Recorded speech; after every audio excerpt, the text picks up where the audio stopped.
الحمد للہ رب العالمین والصلاة والسلام علی محمد الامین اعوذ باللہ من الشیطان الرجیم بسم اللہ الرحمن الرحیم۔ خواتین و حضرات، ہم سورہ فرقان کی آیت 47 سے درس کی ابتدا کر رہے ہیں۔ اس سے پیچھے قرآن مجید نے ایک مرتبہ پھر اپنے مخاطبین کو دعوت دی کہ تم جو اعتراضات کر رہے ہو آخر اس کا محرک کیا ہے؟ یہی کہ تم نے اپنی طرف سے کچھ معبود بنا لیے ہیں۔ اب جب تمہیں بتایا جا رہا ہے کہ اس کائنات کا تنہا خالق اللہ ہے اور تم اپنے معبودوں کو چھوڑنے کے لیے تیار نہیں ہو، تو کیا تم نے کبھی غور کیا کہ تم کس ہستی کو چھوڑ کر کن چیزوں کی پیروی کر رہے ہو؟ اسی بنیاد پر پھر ان کو مخاطب کر کے اللہ تعالیٰ نے خلق میں اپنے آثار کی طرف، اپنی ربوبیت کی طرف، اپنی رحمت کی طرف توجہ دلائی ہے۔ ہم جب اس کائنات میں قوت کا ظہور دیکھتے ہیں تو اس سے سادہ افعال وجود میں نہیں آتے، ان افعال میں بعض غیر معمولی صفات کا ظہور ہو رہا ہے۔ ان غیر معمولی صفات ہی کا ظہور ہے جو انسان کو اس جانب متوجہ کرتا ہے کہ اس فعل کا فاعل کون ہے۔ قرآن مجید نے جگہ جگہ استدلال کا یہی طریقہ اختیار کیا ہے۔ اونٹ کو دیکھو، ہم نے کس طرح اسے بنایا ہے۔ زمین کو دیکھو، اس کو کس طرح ہم نے بچھا دیا ہے۔ آسمان کو دیکھو، یہ کس طرح تمہارے لیے ایک چھت بن گیا ہے۔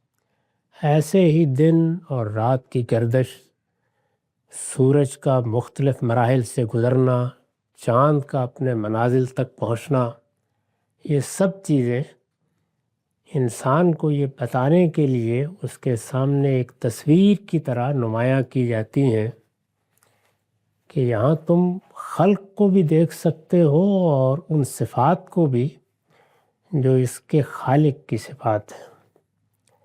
اسی ذیل میں سائے کا ذکر کیا، پھر بتایا کہ کس طرح سورج اور زمین کی باہمی گردش سے یہ سائے پھیلتے چلے جاتے ہیں۔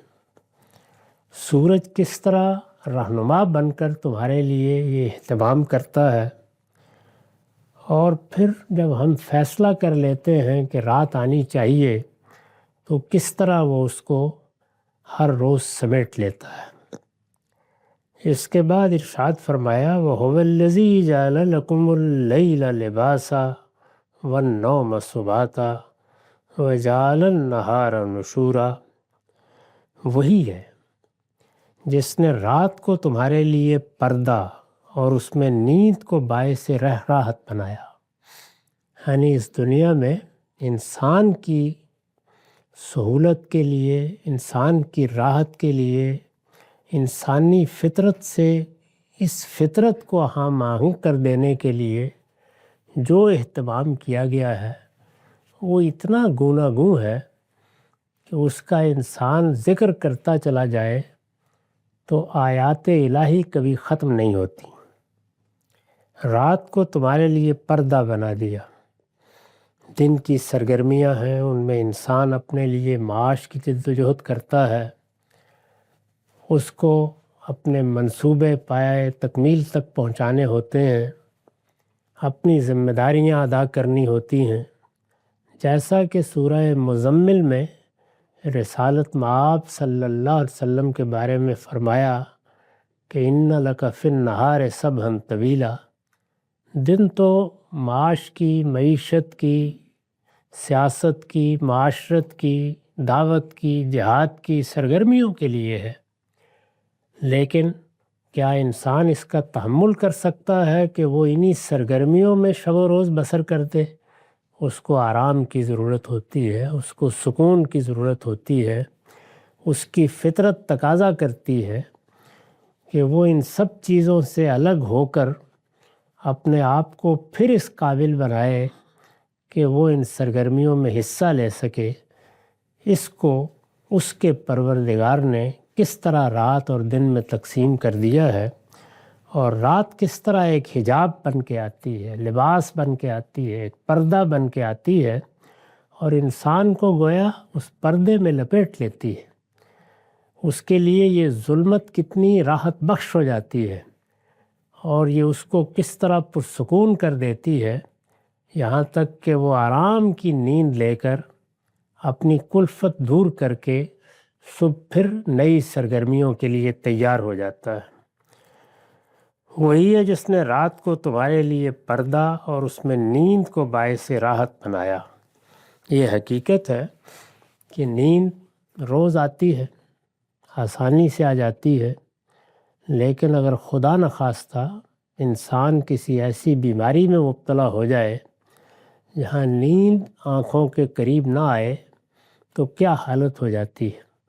اللہ تعالیٰ کی وہ رحمتیں، وہ اس کی کرم نوازیاں، وہ اس کی راحت بخشیاں جو ہر وقت ہمارا احاطہ کیے ہوئے ہیں، ان کے نعمت ہونے کا احساس انسان نہیں کرتا، اور ان میں جو قدرت کا ظہور ہو رہا ہے، یہ سب کچھ کیسے وجود میں آ گیا ہے۔ رات اور دن ہی کو لانے کے لیے کتنا غیر معمولی نظام بنانا پڑا ہے۔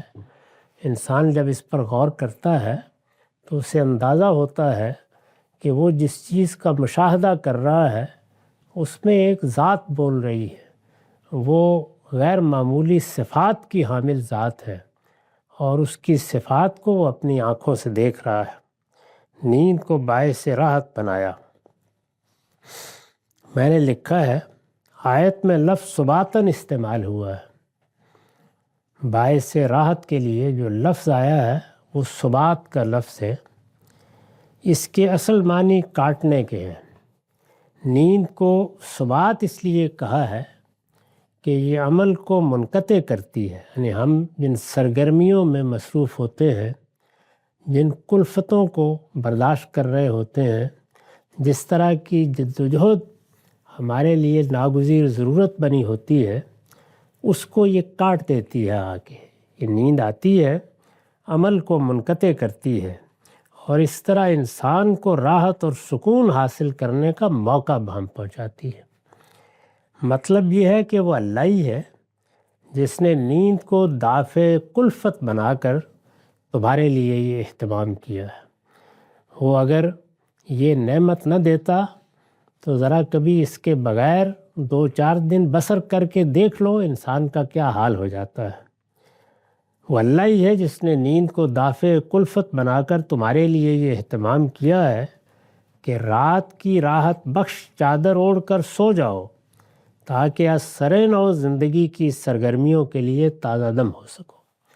تو یہ روز کا معاملہ ہے، یعنی ایسا نہیں ہے کہ کبھی کبھی یہ راحت ملتی ہے، بلکہ 24 گھنٹے کو اس طرح ترتیب دیا ہے کہ اس میں سرگرمی، جدوجہد، منصوبہ بندی، اس کے لیے صحیح، اور پھر نیند، پھر راحت، پھر سکون، یعنی ایک ایسا نظم بنا دیا ہے جس پر انسان لمحے بھر کے لیے بھی توقف کر کے غور کرے تو وہ شکر کے جذبات سے سرشار ہو جاتا ہے۔ وہی ہے جس نے رات کو تمہارے لیے پردہ اور اس میں نیند کو باعث راحت بنایا۔ وَجَعَلَ النَّهَارَ نُشُورًا، اور پھر سو جاتے تو کیا بعید تھا کہ سوتے ہی رہتے۔ نہیں، اس نے تمہارے لیے پھر دن بنایا اور اس کو جی اٹھنے کا وقت بنا دیا۔ یہ جو جی اٹھنے کا وقت یعنی زندہ ہو جانے کا وقت، قرآن مجید نے متعدد مقامات پر نیند کو موت سے تشبیہ دی ہے، اور یہ بتایا ہے کہ یہ شب و روز تمہیں وہی کچھ دکھایا جاتا ہے جو تمہارے ساتھ ہونا ہے۔ رات آتی ہے، تم متعین نہیں کر سکتے کہ کس وقت وہ لمحہ آتا ہے جب تم سو جاتے ہو، موت بھی اسی طریقے سے آئے گی۔ اور جب تم سو جاتے ہو تو زمان، مکان، احوال سب ختم ہو جاتے ہیں۔ تم زندہ ہوتے ہو بظاہر، لیکن موت ہی کسی کیفیت سے گزرتے ہو، اور پھر جب نیند کھلتی ہے، صبح ہوتی ہے، تو ایسا ہی ہے جیسے صبح قیامت ہوگی۔ تو صبح قیامت کو یعنی جی اٹھنے کے دن کو نشور کہا جاتا ہے۔ تو یہاں وَجَعَلَ النَّهَارَ نُشُورًا، اور دن کو جی اٹھنے کا وقت بتا دیا۔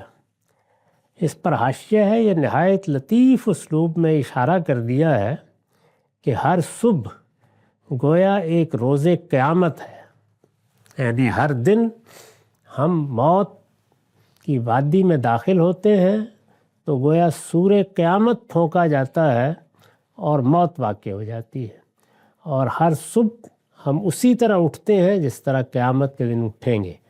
انسان اس مرحلے سے، جس مرحلے کی اس کو خبر دی گئی ہے، جو اس کی زندگی کا غیر معمولی مرحلہ ہوگا، جس پہ ایک دنیا ختم ہو جائے گی اور دوسری دنیا شروع ہو جائے گی، اس کا مشاہدہ کرتا ہے۔ ایک طرح سے اس کی تمثیل کا حصہ بن کے شب و روز بسر کر رہا ہے۔ اس سے گویا یہ بتانا مقصود ہے کہ انبیاء علیہم السلام جس قیامت کی خبر دے رہے ہیں، جس نشور کی خبر دے رہے ہیں، جس جی اٹھنے کی خبر دے رہے ہیں، تم اس کو بعید سمجھتے ہو، وہ تو روز تمہاری طرف آتی ہے، روز جاتی ہے۔ اس کے جانے اور آنے ہی کو تمہاری زندگی بنا دیا گیا ہے۔ یہ نہایت لطیف اسلوب میں اشارہ کر دیا ہے کہ ہر صبح گویا ایک روز قیامت ہے، جس میں تم اسی طرح اٹھتے ہو جیسے صبح قیامت کو یک بیک موت کی نیند سے جاگ پڑو گے۔ چنانچہ قرآن مجید سے بھی یہی معلوم ہوتا ہے کہ موت کیا ہے، گویا سو جانا۔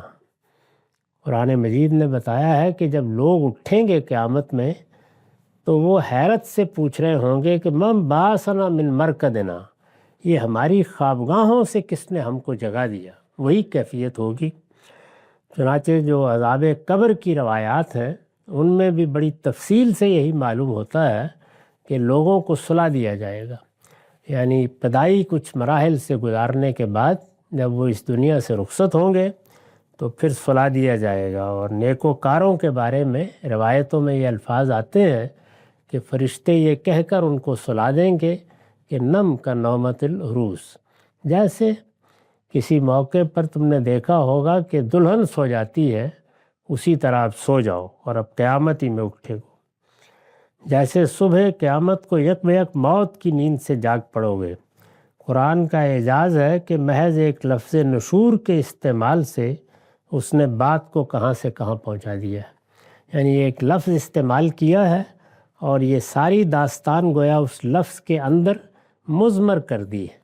اس کو کھول دیجئے تو پوری بات یہ ہوگی کہ تم سوتے ہو تو گویا تمہارے لیے موت کا مرحلہ آتا ہے، پھر تم اٹھتے ہو تو یہ گویا تمہارے لیے قیامت برپا ہو جاتی ہے۔ اس لیے پیغمبر جس چیز کی خبر دے رہے ہیں اس کو بعید کیوں سمجھتے ہو، وہ تو روز تم پر آتی ہے اور روز جاتی ہے۔ وَهُوَ الَّذِي أَرْسَلَ الرِّيَاحَ بُشْرًا بَيْنَ يَدَيْ رَحْمَتِهِ، اور وہی ہے جو اپنی رحمت کی بارش سے پہلے ہواؤں کو بشارت بنا کر بھیجتا ہے۔ یعنی جب آپ بارش کا اس طرح تجربہ کرتے ہیں جیسے انسان کھلے میں تجربہ کرتا ہے۔ ہم تو اب گھروں میں بند زندگی بسر کرتے ہیں، اس لیے فطرت کی بے شمار چیزوں سے محروم رہتے ہیں۔ آسمان کے تارے ہی دیکھے ہوئے برسوں گزر جاتے ہیں۔ ہوائیں کس طرح کے تصرفات پیدا کرتی ہیں اس کا کوئی صحیح اندازہ نہیں ہوتا۔ شب و روز میں موسم کیا رنگ بدلتا ہے اس سے بھی بڑی حد تک الگ ہو جاتے ہیں۔ لیکن انسان اگر فطرت کی آغوش میں زندگی بسر کر رہا ہو تو وہ ان سب چیزوں کو دیکھتا ہے کہ کس طرح سے بارش برسنے سے پہلے، یعنی جب بارش کا انتظار ہو رہا ہوتا ہے، جب انسان محسوس کرتا ہے کہ زمین خشک ہو گئی، درخت نباتات سب زردی مائل ہیں، ان میں زندگی کی رمق نظر نہیں آ رہی ہے، ایک خزاں ہے جو ساری کائنات پر طاری ہے اور اس کی خواہش ہوتی ہے کہ آسمان برس پڑے، کہیں سے بادل امڑ آئیں، تو اس وقت پھر پہلے ہوائیں چلتی ہیں، وہ بشارت بن کر آتی ہیں، گویا خوشخبری دے رہی ہوتی ہیں کہ اب زیادہ دیر نہیں گزرے گی کہ بادل آئیں گے اور وہ برس پڑیں گے۔ اور وہی ہے جو اپنی رحمت کی بارش سے پہلے ہواؤں کو بشارت بنا کر بھیجتا ہے۔ وَهُوَ الَّذِي أَرْسَلَ الرِّيَاحَ بُشْرًا بَيْنَ يَدَيْ رَحْمَتِهِ وَأَنزَلْنَا مِنَ السَّمَاءِ مَاءً طَهُورًا۔ لوگوں دیکھتے نہیں ہو کہ ہم آسمان سے پاکیزہ پانی اتارتے ہیں، یعنی پھر یک بیک کیا ہوتا ہے؟ صاف دھلا ہوا پاکیزہ پانی وہ آسمان سے برسنا شروع کر دیتا ہے، اور وہ برستا ہے تو کیا کرتا ہے؟ لِنُحْيِيَ بِهِ الْبَلْدَةَ مَيْتًا وَنُسْقِيَهُ مِمَّا خَلَقْنَا أَنْعَامًا وَأَنَاسِيَّ كَثِيرًا۔ لوگوں دیکھتے نہیں ہو کہ ہم آسمان سے پاکیزہ پانی اتارتے ہیں کہ اس سے مردہ زمین میں جان ڈال دے، اور اپنی مخلوقات میں بہت سے جانوروں اور انسانوں کو اس سے سیراب کر دے۔ تو یہ وہ چیز ہے جس کو تم روز دیکھتے ہو، یہ تمہاری زندگی ہے۔ اسی پانی سے ہم نے زندگی پیدا کی ہے، ہر زندہ چیز اس سے وجود میں آئی ہے۔ یہ زندگی بخش پانی ایسے اترتا ہے اور اس طرح تمہیں اب بھی سیراب کر دیتا ہے۔ معاف کیجیے، میں نے لکھا ہے یہ آیتیں جن حقائق کی طرف توجہ دلا رہی ہیں، استاذ امام امین احسن اصلاحی نے ان کی وضاحت فرمائی ہے۔ وہ لکھتے ہیں مطلب یہ ہے کہ غور کرو، کیا یہ دنیا جس کے ہر گوشے میں اتنی حکمتیں اور قدرتیں نمایاں ہیں، ان میں سے چند کی طرف پیچھے اشارہ کیا، جیسے کہ ہم نے دیکھا سایہ کس طرح پھیلتا ہے، ظلمت کس طرح آتی ہے، سورج اور زمین کی گردش کا تعامل کیا کیا نتائج پیدا کرتا ہے، رات تمہارے لیے کیسے پردہ اور نیند کس طرح باعث راحت بن جاتی ہے، بارش کس طرح اترتی ہے، اس سے پہلے ہوائیں کس طرح اس کی خوشخبری لے کے آتی ہیں، آسمان سے پاکیزہ پانی کس طرح اترتا ہے، مردہ زمین کس طرح زندہ ہو جاتی ہے، اور بہت سی مخلوقات، یہ تمہارے جانور اور پھر تم خود کس طرح اس سے سیراب ہوتے ہو۔ یہ آیتیں جن حقائق کی طرف توجہ دلا رہی ہیں وہ یہ حقائق ہیں۔ تو غور کرو، مطلب یہ ہے کہ غور کرو، کیا یہ دنیا جس کے ہر گوشے میں اتنی حکمتیں اور قدرتیں نمایاں ہیں، بغیر کسی خالق کے وجود میں آ گئی ہے؟ یعنی انسان اس دنیا میں خلق کو اپنی آنکھوں سے دیکھتا ہے۔ خلق یعنی بننے کا فعل، چیزیں وجود پذیر ہو رہی ہیں، مادہ اپنے شے کی حیثیت سے محض وجود کے ساتھ ہمارے مشاہدے میں نہیں آتا، بلکہ اس میں پے در پے خلق کا عمل ہوتا ہوا نظر آتا ہے۔ یہ جمادات میں بھی ہو رہا ہے، یہ نباتات میں بھی ہو رہا ہے، یہ حیوانات میں بھی ہو رہا ہے، اور یہ سب سے بڑھ کر انسان کے وجود میں ہوتا ہے۔ تو دیکھو، غور کرو، کیا یہ خلق جس کا تم مشاہدہ کرتے ہو یہ خالق کے بغیر ہو سکتی ہے؟ اور اسی طرح انسان نے جو مختلف راستے اختیار کیے ہیں، اور اگر غور کریں تو 3 ہی اختیار کیے ہیں، یعنی یہ کہ خالق ہی کا انکار کر دیا جائے، تو اس کو توجہ دلائی جاتی ہے کہ اس خلق کو دیکھنے کے بعد بھی کیا کوئی سوچنے سمجھنے والا شخص بقائمی ہوش و حواس خالق کا انکار کر سکتا ہے؟ دوسرا معاملہ یہ ہوا کہ انسان نے دوسروں کو شریک بنا لیا، چنانچہ اسی کو بنائے استدلال بنا کر اس سے کہا جاتا ہے کہ خلق کا شب و روز مشاہدہ کرتے ہو، اس میں کوئی دوسرا ارادہ کہیں کار فرما نظر آتا ہے؟ نہیں نظر آتا، تو کس طرح سے اللہ پروردگار عالم کے شریک ٹھہرانا شروع کر دیتے ہو؟ اور پھر وہ لوگ کہ جو اس کو خالق مانتے ہیں، انہیں یہ بتایا جاتا ہے کہ اس خالق کے تم پر کیا حقوق عائد ہوتے ہیں۔ تو اس دنیا میں جس فلسفے اور حکمت کو اللہ تعالیٰ پیش کرتے ہیں، یہ اس کا خلاصہ ہے۔ دنیا جس کے ہر گوشے میں اتنی حکمتیں اور قدرتیں نمایاں ہیں، بغیر کسی خالق کے وجود میں آ گئی ہے۔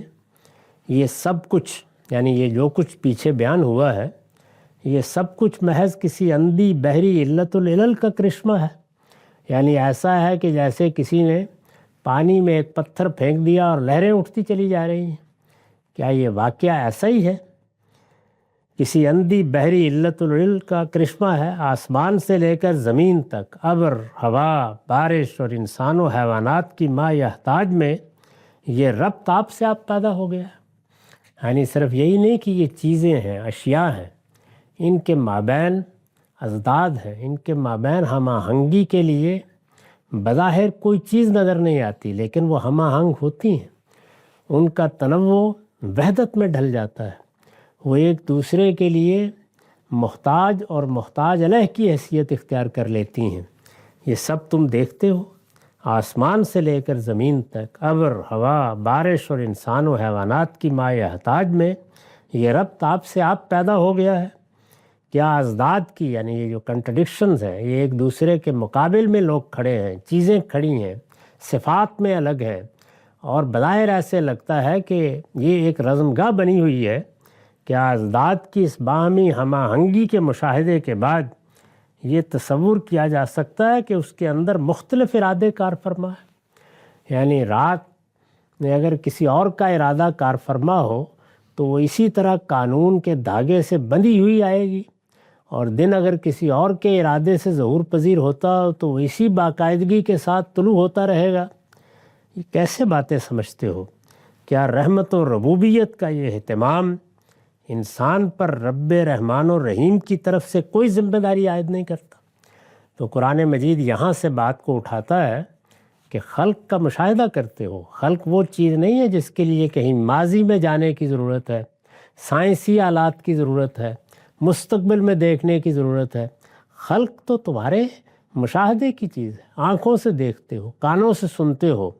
جب خلق کو دیکھتے ہو تو خالق کا انکار کس طرح کر سکتے ہو؟ یہ تمہارے اپنے شعور کے اندر ودیعت اصول کے خلاف ہے. اور پھر کیا کسی جگہ اتنی متنوع چیزوں میں، اتنی مختلف کائنات میں، جمادات میں، نباتات میں، حیوانات میں مختلف ارادے نظر آتے ہیں؟ ایک ہی ارادہ آسمان سے زمین تک کار فرما ہے. پھر دوسرے پہلو سے دیکھو تو یہ سب کس لیے ہے؟ اگر تم غور کرو تو ایک ایک چیز تمہاری خدمت میں لگی ہوئی ہے، تمہارے وجود کا باعث بنی ہے، اس کی نشو و نما اور پرداخت کا ذریعہ بنی ہے، اس کے دنیا میں قیام کا ذریعہ بنی ہے. اور تمہارے لیے گویا ایک لمحہ بھی ایسا نہیں تلاش کیا جا سکتا جس پہ تم ان چیزوں سے محروم ہو کر جی سکتے ہو. تمہارے لیے ہے. کیا رحمت و ربوبیت کا یہ اہتمام انسان پر رب رحمان و رحیم کی طرف سے کوئی ذمہ داری عائد نہیں کرتا؟ یہ کوئی تمہارے استحقاق کے نتیجے میں سب کچھ نہیں ملا، یہ اس رحمان و رحیم کا کرم اور اس کی نوازش ہے. تو کیا تمہیں بے مہر چھوڑ دیا جائے، تم سے پوچھا نہ جائے، تمہارا محاسبہ نہ کیا جائے؟ کیا ہر بارش کے بعد زمین کی عرصرِ نو زندگی اس حقیقت کی یاد دہانی نہیں کر رہی ہے کہ جو حکیم و قدیر اپنی قدرت و حکمت کا یہ مشاہدہ برابر کرا رہا ہے، دن میں رات میں ہر لحظے کرا رہا ہے، اس کے لیے لوگوں کے مرنے اور مٹی میں مل جانے کے بعد ان کو دوبارہ اٹھا کھڑا کرنا ذرا بھی مشکل نہیں؟ کیا یہ واقعہ نہیں ہے؟ تو اس طرح سے گویا ان سب چیزوں کو سامنے رکھ کے قرآن مجید نے خلق کے بارے میں، خالق کے بارے میں، اور پھر اس کو ماننے کے نتیجے میں کسی دوسرے کی پرستش کے خیال کی بھی نفی کر دی، اور پھر بتایا کہ اگر اس کو خالق مانتے ہو تو یہ سمجھنے کی کوشش کرو کہ اس کی طرف سے تم پر کیا ذمہ داریاں عائد ہوتی ہیں. یہ استدلال ہے. یہ جو استدلال جو قرآن مجید کے اس پیراگراف میں ایک خاص ترتیب کے ساتھ سامنے آتا ہے. تو ارشاد فرمایا کہ اور وہی ہے جو اپنی رحمت کی بارش سے پہلے ہواؤں کو بشارت بنا کر بھیجتا ہے. لوگوں دیکھتے نہیں ہو کہ ہم آسمان سے پاکیزہ پانی اتارتے ہیں کہ اس سے مردہ زمین میں جان ڈال دیں اور اپنی مخلوقات میں سے بہت سے جانوروں اور انسانوں کو اس کے سیراب کر لیں. ارشاد ہوا وَلَقَدْ صَرَّفْنَهُ بَيْنَهُمْ لِيَذَّكَّرُوا. ہم نے اس قرآن کو ان کے درمیان طرح طرح سے بیان کیا ہے. یعنی یہ قرآن مجید صرف ایک ہی مرتبہ، ایک ہی طریقے سے یہ سب باتیں بیان کر کے خاموش نہیں ہو گیا۔ قرآن مجید جس طرح کی کتاب ہے، یہ اب لوگوں کو بتایا کہ اس میں تم پر کیا عنایت پروردگار نے کی ہے۔ اس میں اسی طرح استدلال پیش ہوتا ہے، کبھی ایک پہلو سے کبھی دوسرے پہلو سے، بار بار آیات الہی کی طرف توجہ دلائی جاتی ہے، بینات تمہارے سامنے لائی جاتی ہیں، وہ معجزات تمہیں دکھائے جاتے ہیں جو تم شب و روز دیکھتے ہو، لیکن چونکہ وہ تمہارا معمول بن چکے ہیں تو تمہیں معجزہ محسوس نہیں ہوتے، ورنہ خود تمہارا اپنا وجود، تمہارے گرد و پیش میں پھیلی ہوئی کائنات اور اس کا ایک ایک ذرہ معجزہ ہے، ایک ایک ذرہ آیت ہے۔ وہ جو کسی فارسی شاعر نے کہا ہے نا کہ ہر ورق دفتریست معرفت کردگار، اگر غور کرنے والا دماغ ہو اور سوچنے والا انسان ہو تو وہ ہر درخت کے پتے میں معرفت کردگار کی نشانیاں دیکھ لیتا ہے۔ پھر تو انسان کے لیے ایک پھول کی پتی بھی بہت کافی ہے کہ وہ اس کو اس کے خالق تک پہنچا دے۔ قرآن مجید نے ان چیزوں کو مختلف طریقوں سے بیان کیا ہے، یعنی کسی جگہ ایک انداز سے، کسی جگہ دوسرے انداز سے، ورنہ جو ہدایت قرآن میں بیان ہوئی ہے، یعنی جس میں ایمانیات بتائے گئے ہیں اور جس میں انسان کو یہ بتایا گیا ہے کہ اس کے پروردگار کی مرضیات کیا ہیں، وہ کیا چاہتا ہے، اس کو اگر بیان کیا جائے تو ایک بالکل متوسط درجے کی، بلکہ اس سے چھوٹی سورہ کافی ہے، سب بیان ہو جائے گا۔ قرآن مجید نے دعوت اور انذار کا اسلوب اختیار کیا ہے، یعنی محض ہدایت بیان نہیں کرتی، انسان کو بلایا ہے، دعوت دی ہے، اس کے سوالوں کا جواب دیا ہے، اس کو آیات الہی کی طرف توجہ دلائی ہے، اور اس میں گوناگوں اسالیب اختیار کیے ہیں۔ یہ اسی لیے ہے کہ ہر آدمی بیٹھ کر شروع سے آخر تک روز یہ کتاب نہیں پڑھ رہا ہوتا، وہ جب اس کو کھولے، فعال کے طریقے پر کھولے اور کہیں سے بھی پڑھے تو وہی مضمون ایک الگ انداز میں اس کے سامنے آ جائے۔ اس کی طرف اشارہ کیا۔ ہم نے اس قرآن کو ان کے درمیان طرح طرح سے بیان کیا ہے۔ وَلَقَدْ صَرَّفْنَاهُ بَيْنَهُمْ لِيَذَّكَّرُوا، اے پیغمبر تاکہ یہ یاد دہانی حاصل کریں۔ یعنی کیوں طرح طرح بیان کیا ہے، کیوں اتنے متنوع اسالیب میں بیان کیا ہے، کیوں اس تکرار کے ساتھ بیان کیا ہے؟ اس لیے کہ یہ غفلت کی نیند سے جاگیں اور اس سے یاد دہانی حاصل کریں۔ میں نے لکھا ہے یعنی ان کے ہر گروہ اور ہر طبقے کے درمیان گوناگوں اسلوبوں سے حقائق کو بیان کرتے ہوئے سنا دیا ہے۔ کوئی انسان ایک طرح سے بات سمجھتا ہے، کوئی دوسری طرح سے سمجھتا ہے، کسی کو تفصیل درکار ہوتی ہے، کسی کو اجمال متاثر کرتا ہے، کسی کے ہاں وہی واقعہ ایک زاویے سے بیان کیا جائے تو وہ دل و دماغ کو متوجہ کرتا ہے، اور کسی کو اس کا کوئی دوسرا پہلو متوجہ کرتا ہے۔ چنانچہ اس کا لحاظ کر کے ہر گروہ اور ہر طبقے کے درمیان گوناگوں اسلوبوں سے حقائق کو بیان کرتے ہوئے سنا دیا ہے، تاکہ ان میں سے، یعنی قرآن کے مخاطبین میں سے، تاکہ ان میں سے کوئی یہ نہ کہہ سکے کہ اس پر حجت پوری نہیں ہوئی۔ تو یہ قرآن جس طریقے سے اپنے اولین مخاطبین کے لیے اللہ کی حجت بن کر نازل ہوا ہے، اسی طرح قیامت تک کا پورے عالم کے لیے اللہ کی حجت ہے، اور اس میں یہی اسلوب اختیار کیا گیا ہے۔ اس کو قرآن تصریف کہتا ہے، طرح طرح سے مختلف اسلوبوں میں بات کو بیان کرنا۔ ہم نے اس قرآن کو ان کے درمیان طرح طرح سے بیان کیا ہے پیغمبر، تاکہ یہ یاد دہانی حاصل کریں۔ فرمایا فَأَبَى أَكْثَرُ النَّاسِ إِلَّا كُفُورًا، مگر اکثر لوگ ناشکری کیے بغیر نہیں رہتے۔ یعنی ہونا تو یہ چاہیے تھا کہ اس سے شکر گزاری کے سچے جذبات پیدا ہوتے، انسان اپنے پروردگار کی طرف متوجہ ہوتا، وہ شکر کے جذبے سے سرشار ہو کر اپنے مالک کی بات سنتا، اس کی دعوت پر لبیک کہتا، لیکن افسوس انسان زیادہ تر ناشکری ہی اختیار کرتے ہیں، اور یہی شکر اور ناشکری کی آزمائش ہے جس سے لوگ بھی گزر رہے ہیں اور قومیں بھی گزر رہی ہیں۔ ہمارا وقت ختم ہو گیا۔ اقول قولی ھذا واستغفر اللہ لی ولکم ولسائر